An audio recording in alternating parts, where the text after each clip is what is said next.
Spoiler kepada semua, for those at this point, kalau korang belum tengok Spider-Man No Way Home lagi, aku suggestkan untuk korang turn off this video, korang tutup this video and korang pergi tengok dulu and then come back here. Sebab aku tak nak this channel become one of the channel yang bagi spoiler kepada orang begitu saja.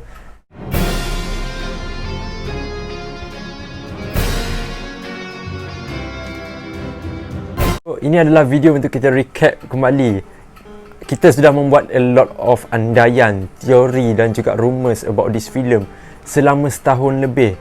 And when the time has come, bila aku melihat, bila aku pergi menonton Spider-Man No Way Home, adakah ianya memuaskan? Adakah it is worth to wait? Adakah ianya berbaloi seperti mana yang kita semua buat teori?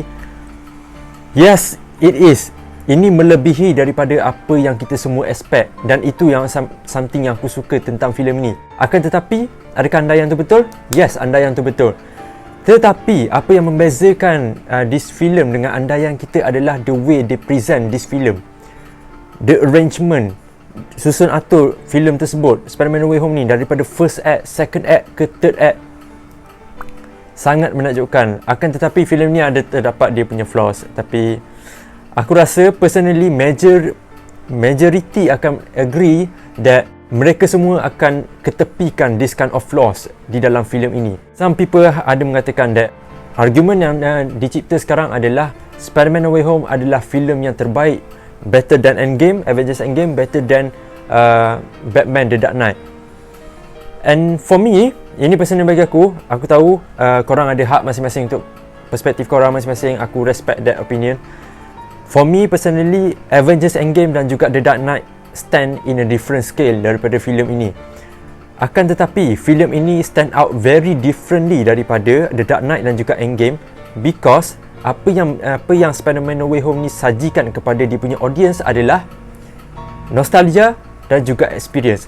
Dua benda ni yang kita tak boleh dapat daripada Avengers Endgame dan juga Batman The Dark Knight. That's why people tend to choose untuk ketepikan flaws filem ini dan juga memilih Spider-Man No Way Home sebagai Spider-Man, the top Spider-Man film of all time.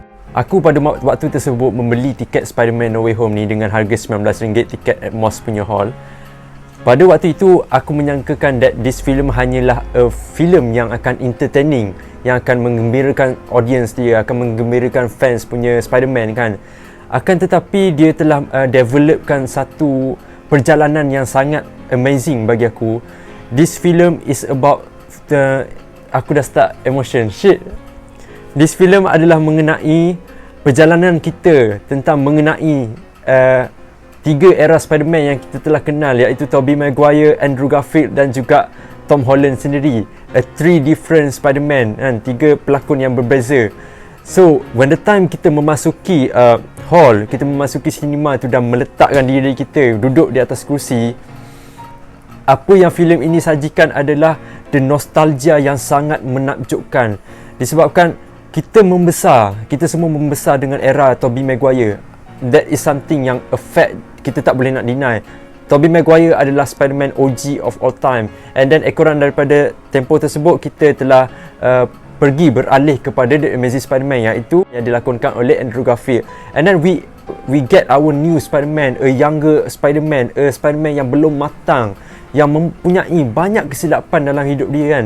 But still, he is a kid. When the time kita semua melihat filem ketiga Tobey Maguire, Andrew Garfield dan juga Tom Holland, we really akan amazed dengan apa yang disajikan dalam filem ini. Even daripada first act, dia tak rasa scene-scene tu dipaksa dengan keras untuk menyampaikan elemen-elemen of humor ataupun elemen of suspense.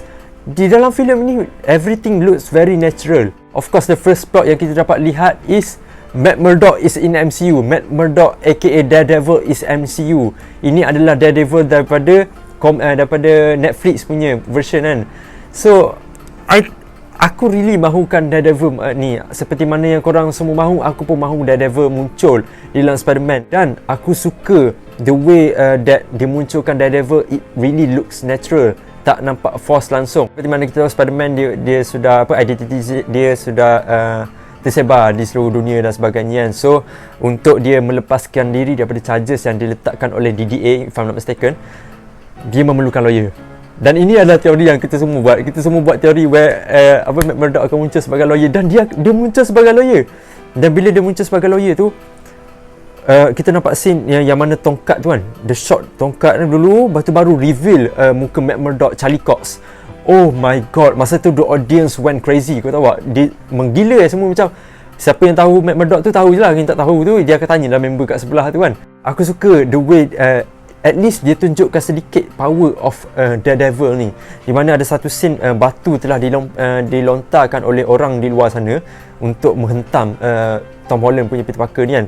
And then suddenly Hush. Tapi muka dia suspend dia tangkap batu ni kan. Lepas tu Peter Parker macam who are you exactly, mister? Macam apa, aku tak ingat macam tu dialog dia. Lepas tu Matt Murdock cakap, I'm just a good lawyer. Oh shit, damn boy, you hit the dialogue hits very well dalam audience punya heart. Oh shit, masa tu aku macam wow. After that, tak boleh nak deny every villain di dalam filem ini melakonkan watak dengan sangat menakjubkan. Green Goblin, Doc Ock, Electro, Lizard dan juga Sandman. Tapi aku quite sedih dengan dua karakter villain ni, iaitu Sandman dan juga Lizard, as they seem mereka tidak mendapat spotlight yang banyak di dalam filem ni ataupun dialog yang banyak. Tapi maybe daripada perspektif aku, maybe itu yang sepatutnya dibuat. Kalau mereka beri spotlight kepada 5 villain ni, kita tak akan tahu siapa yang the main villain dalam filem ni.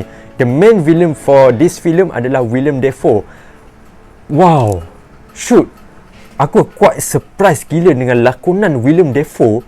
Seperti mana kita telah separate daripada watak Green Goblin Willem Dafoe dalam 2 decade ni tau. Kita dah 20 tahun kita tak nampak Willem Dafoe as Green Goblin, and then he suddenly appear in Spider-Man No Way Home melakonkan watak a peak of Green Goblin.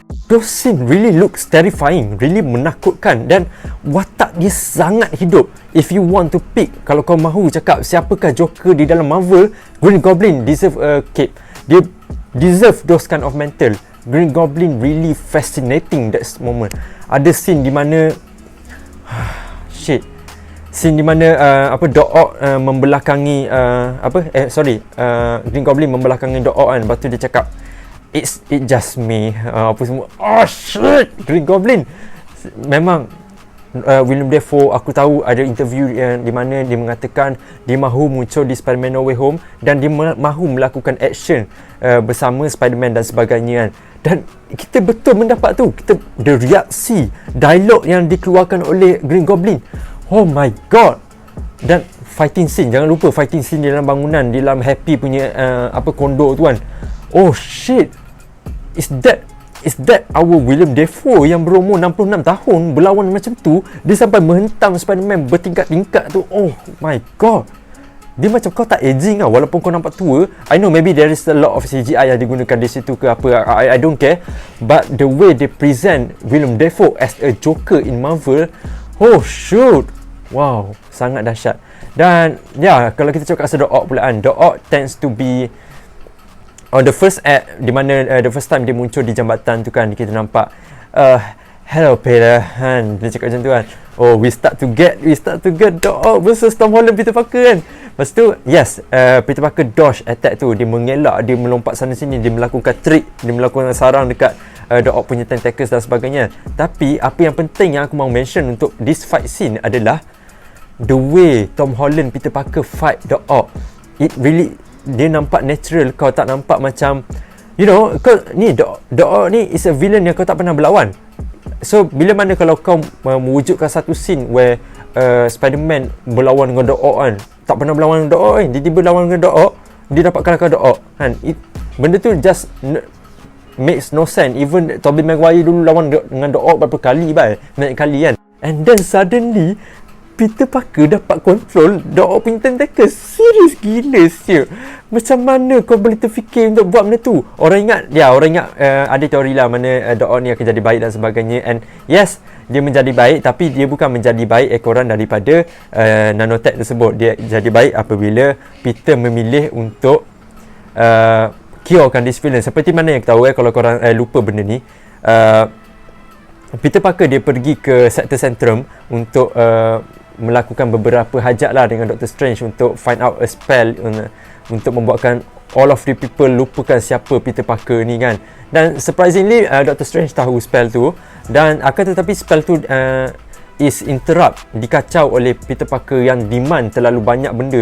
Nak Ned ingat dia lah, nak MJ ingat dia lah, nak Aunt May ingat dia lah, Happy ingat dia lah. Benda tu membuatkan layer-layer tersebut dalam ni tau, dan spell tu broken, pam kan, apa semua kan. And then Doctor Strange telah create satu prism ataupun bentuk macam mutiara seperti mana yang kita tengok di dalam What If episod Doctor Strange tu, sama macam yang kita tengok sekarang ni. And then dia bentukkan satu tu, dia letakkan dalam kotak tu kan, dalam kotak tu. So bila mana kita cakap pasal kotak tu adalah once he press the button, this villain akan kembali kat universe dia. Tapi Doctor Strange ada mention that all this villain akan kembali dan dia akan melalui fasa kematian dia, di mana mereka ini dibunuh oleh Spider-Man. Akan tetapi kita tak tahu pasal Sandman dan juga Lizard. Maybe in the continuous life of them, of Andrew Garfield ataupun Tobey Maguire, maybe there is a time when mereka ini mati. Tom Holland, Peter Parker mendengar benda ni, dia rasa that every person in the world deserve a second chance, right? Itu yang apa Peter Parker percaya. So he steal the box. Dia steal the box and dia lari, dan kita masuk ke mirror dimension where Spider-Man against dengan Doctor Strange. Oh my god, Doctor Strange dengan tu, aku tidak pernah membayangkan, aku tidak pernah picture that Spider-Man dapat tewaskan Doctor Strange menggunakan geometri. Oh shit, sangat bijak. Walaupun effort untuk menunjukkan yang Spider-Man ni nerd, dia tidak berlampau. Dia nampak macam okay, apa kata, bulatan ni sejak geometri. Tap. And then Peter Parker and then Doctor Strange terperangkap kat situ. Simple gila benda tu. Ada satu scene ni really suspend tau. Macam aku pun macam benda ni apa jadi ni? Yang Peter Parker, the angle, the shot, the close up shot tu, masa Peter Parker nak identify apa yang jadi kan. Rupanya tu spider sense dia tau. Really kita dapat rasa connected dengan scene tersebut. Macam apa jadi tu sekarang? Asal ni? Maybe sebab J. Jonah Jameson punya report dia nak bongkarkan something ke apa kan. Kita berfikiran macam tu tau. And suddenly dia dapat Norman Osborn tu. Oh shit, aku tak pernah melihat those kind of spider tingles really serious mode.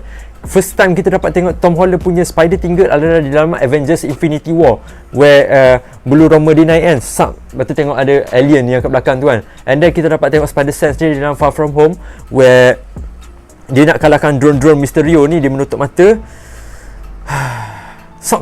dia mengelak daripada drone sebagainya. Tapi this shot, oh my god, kita dapat rasakan yang macam kita pula ada spider sense tu. Oh shit. And then masa tu start chaos. When Norman Osborn kata, this is not a curse, this is a gift, apa semua kan. And then villain pun start macam Electro start lampas reaktor tu, and then Sandman start pecahkan, pergi keluar bandar, pergi keluar tingkap apa semua tu kan. Oh, that scene sangat macam oh shit, everything seems to get dark over here. Masa first act kita tengok a lot of humor, banyak gila scene-scene yang lawakan, and it lands perfectly di dalam pemikiran audience. And masa tu lepas tu, this thing get too serious lah. This thing get serious when Peter Parker tends to believe in Aunt May punya mission untuk selamatkan manusia dahulu and save our humanity. Everybody deserve a second chance.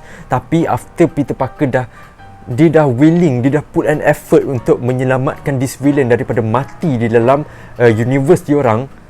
Tapi suddenly ini yang korang buat kat aku, ini yang kau buat kat aku buat baik dengan kau buat taik dengan aku kan. Dia macam tu. And then masa itulah scene di mana May run kan, betul May ambil those kind of device semua, dia lari di bawah. Masa itulah pergaduhan di antara Peter Parker dan juga Norman Osborn, Green Goblin ni berlawan. Itulah yang scene aku cakap tadi tu, and it really amazing. Dan aku dapat tengok that masa Lizard yang dekat bangunan kat luar tu, dia cakap, I told you there is a consequences of this. And aku tak ingat the specific dialogue masa tu, tapi macam the dialogue pada waktu itu sangat menakutkan. Kau tahu tak? It feels like weh, Peter Parker akan mati ke masa ni? Rupanya memang dia kena bantai teruk gila weh. Dia kena bantai kau-kau dengan Norman Osborn. Sebab ini adalah Spider-Man budak tau, yang tak tahu nak solve a problem properly. Seperti mana kita tengok dalam Spider-Man Homecoming, Spider-Man Far From Home. This Spider-Man, Tom Holland really look careless kan. Dia buat a lot of stupid mistake dia as a Spider-Man. It really unacceptable kan bagi kita kan. Kita dibesarkan dengan Tobey Maguire, Spider-Man yang matang, Andrew Garfield, Spider-Man yang cool. Tapi this one kita nampak Spider-Man yang sangat tidak matang, tidak tahu untuk handle dia punya masalah kan. Lepas tu muncullah satu scene di mana ini adalah breakpoint untuk every Spider-Man di luar sana, every universe di luar sana akan mendengar this ayat adalah great power comes with a great responsibility. Aku shit masa tu aku mengalir siap air mata aku. Unmay tends to scene tersebut, Unmay tends to be strong in front of Peter untuk tidak menakutkan Peter, untuk tidak menunjukkan that Peter Parker is fine.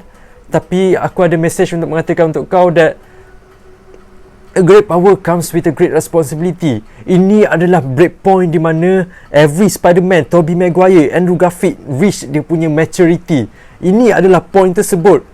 Dan kita dapat lihat di dalam Spider-Man No Way Home, bukan dalam Spider-Man Homecoming dan bukanlah di dalam Spider-Man Far From Home. Spider-Man No Way Home is the film yang serve that quotes very well and it lands in every audience dalam hall tersebut. When the time May cakap every power comes with a big power comes with a big responsibility, shit doh. And then May mati. And apa scene yang menyedihkan aku pada waktu tersebut adalah Peter Parker indeniable masa itu. Dia mengingatkan aku masa Andrew Garfield kehilangan dia punya girlfriend. Dia ingatkan aku masa Tobey Maguire hilang dia punya uncle kan, kena tembak kan. Masa tu satu wayang macam ceniau. Aku tak terkata masa tu, sumpah weh. Lepas tu the transition goes well, the scene goes to dia lari daripada situasi tersebut, and then everything start to calm down kembali, where Ned dan juga MJ try to find out di manakah Peter Parker berada sekarang, sebab dia tak tahu di mana Peter Parker kan. And then suddenly thanks to this guy, kerana out of sudden dia dapat buat magic menggunakan Doctor Strange punya cincin. I wish Peter Parker here. Pow! Terbuka lah satu portal. Semua orang dah start cheer ni. Sebab apa tau? Sebab dalam portal tu dekat alley, macam dekat laluan longkang macam tu kan, ada satu Spider-Man. Susuk tubuh Spider-Man ni sangat tinggi. Tapi masa tu kita macam, siapa dia tu? Adakah dia apa yang aku expect? Adakah betul ni? Betul ke ni? Dia masa tu macam, dia wujudkan satu feeling di mana semua audience merasakan benda tu. Kalau you guys experience this, komen kat bawah kan. Kita nampak Spider-Man tu, tapi kita tak confirm siapa dia ni. Lepas tu Peter, kami Peter. Dia lari datang, sap dia lompat orang dah start cheer. Oh shit Amazing Spider-Man. Tengok suit dia, kita dah tahu siapa dia kan, tapi kita tak confirm siapa dia. Lepas tu sap buka lompat. Oh my god, it's Andrew Garfield dude. It's Andrew Garfield in MCU. Oh shit. Masa tu aku macam aku melompat, serius tau, aku melompat masa tu. Masa tu aku dah bercampur bawah. Aku dah macam masa tu semua orang memang dah bising lah waktu tu. Serius, masa tu semua orang dah bising. Finally we get to see Andrew Garfield in Spider-Man No Way Home. Seperti mana yang kita buat berteori setahun lebih, Andrew Garfield muncul. A werewolf muncul. A werewolf epic. I'm not a werewolf in this kind of mafia game. Shit, you lying Andrew Garfield. This guy deserve an Oscar. Bukan sebab filem Hacksaw Ridge ataupun The Social Network dan sebagainya. Ini adalah penipuan yang selama setahun kita semua nak tahu. Semua dia cakap betul apa tak. Wow, Andrew Garfield. Wow. And then bukan dia seorang sampai. Buka satu portal lagi. Oh shit. Our legend Spider-Man Tobey Maguire pun sampai ke universe tu. Oh, everyone applaud masa tu. Semua orang bertepuk tangan. Oh shit, masa tu I cannot describe lah those kind of feeling. Serious talk lah, dia bagi aku satu excitement yang sangat menggila waktu itu. Sebab tu aku cakap Spider-Man No Way Home berdurasi 2 jam 28 minit. Kau takkan rasa disconnected langsung dengan filem ni. Dia orang akan bagi terus kepada kau input dia akan bagi. Kau nak scene ni kan, kau ambil. Kau nak villain ni, kau nak ambil. Kau nak Electro kan, kau ambil ni. Kau nak apa? Kau nak Tobey Maguire kan dengan Andrew Garfield itu. Kau cakap kat aku kan, pap ditampar kat muka audience. Aku serius tau, aku tak pernah tengok filem where aku berdebar gila babi tau. The feeling is really heart welcome. Kita welcome our superhero, our legendary Tobey Maguire dan juga Andrew Garfield pada waktu itu. Dan aku suka di mana scene mereka ni seakan-akan macam Tobey Maguire and Andrew Garfield is going to fight. Lepas tu Andrew Garfield melontarkan dia punya sarang dulu, and then Tobey Maguire dia tembak dia tembak sini punya Andrew Garfield punya web shooter kan. Masa tu scene tu menunjukkan that you cannot defeat the OG, no matter how long, no matter how many character Spider-Man akan muncul lepas ni. Tobey Maguire is going to be a legend of Spider-Man punya trilogy. That's it. That's a statement over there. Pada waktu itu kita dapat melihat, kita kembali sedih pada waktu ini sebab Tom Holland really nampak sedih korang daripada kehilangan one the only Aunt May yang hilang, the one that always support dia walaupun dia menjadi Spider-Man. This is the person yang always support you from day one kan. And he lost that person. He lost dia punya version of Uncle Ben. And then MJ cakap we have company, and then sampailah Andrew Garfield dan juga Tobey Maguire daripada atas sana.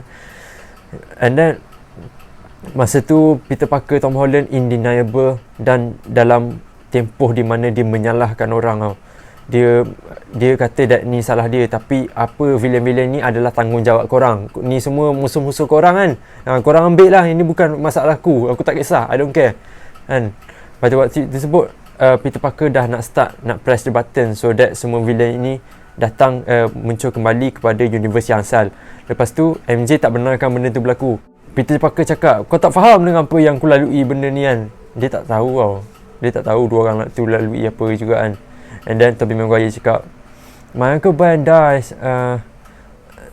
Aku tak ingat spesifik dialog dia, tapi dia mengatakan that dia punya Uncle Ben mati and it really affect him kan, untuk mencari siapa pembunuh tu. Dan juga after that, this is the person yang steal the show for a moment, iaitu Andrew Garfield.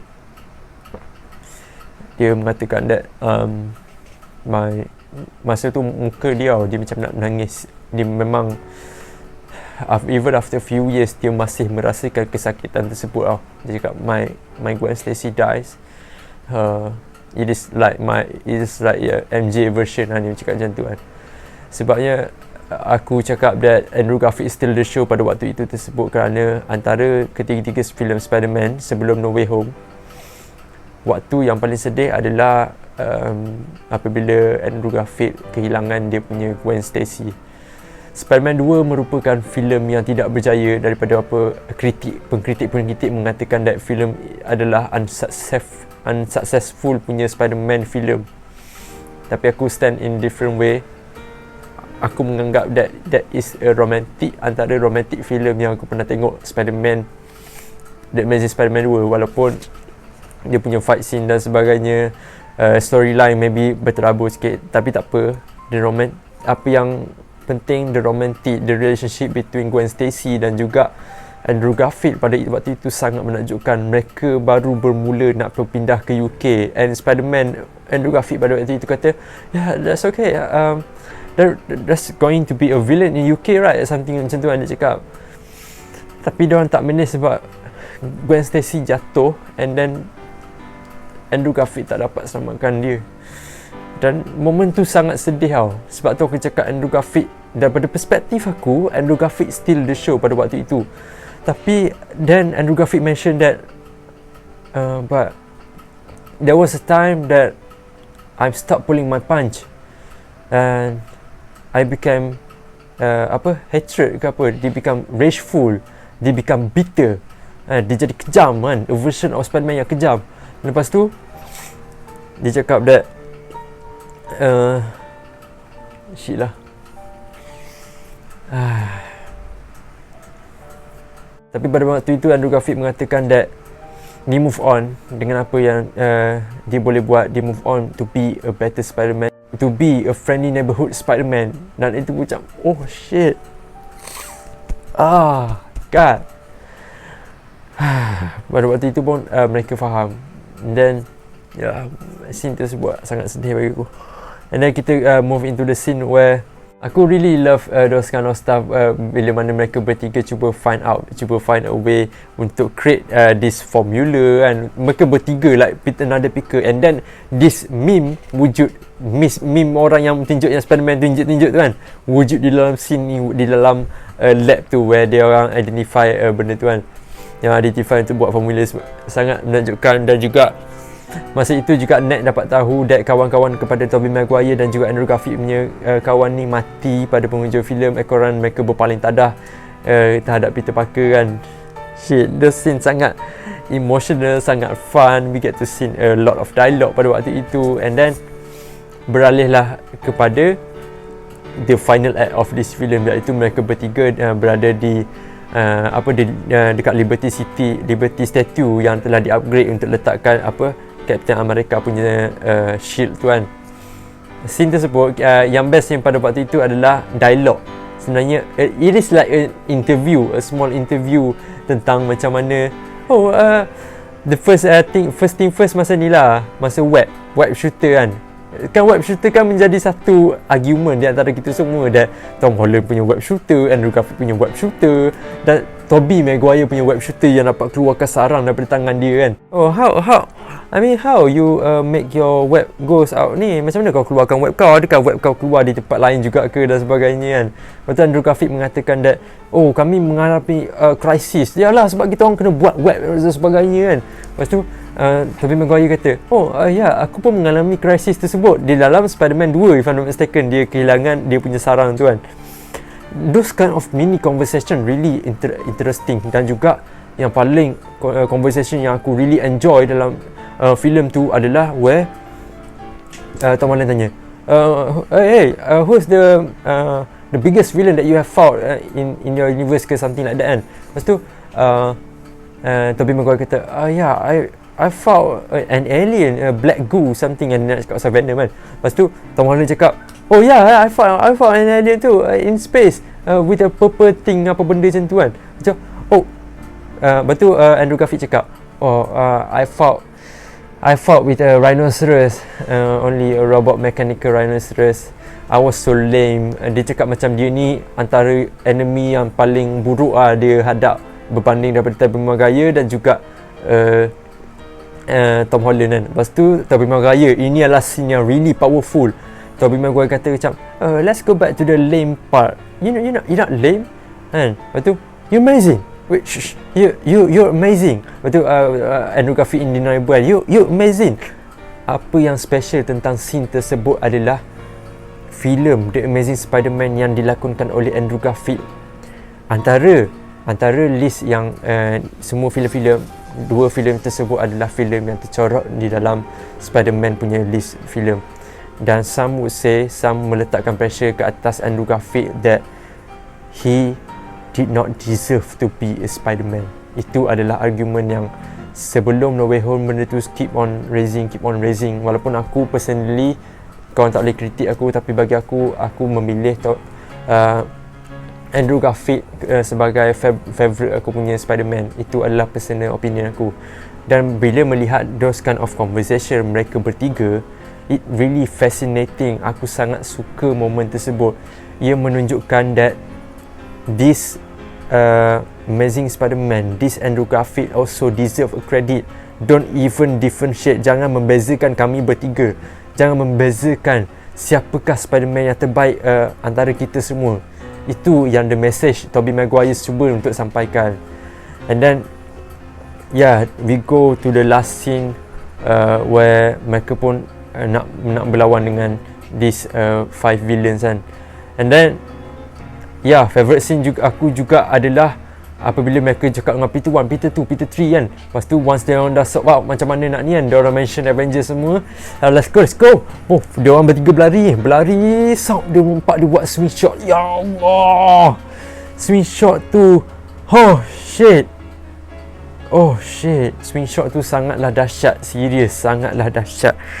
Oh my god,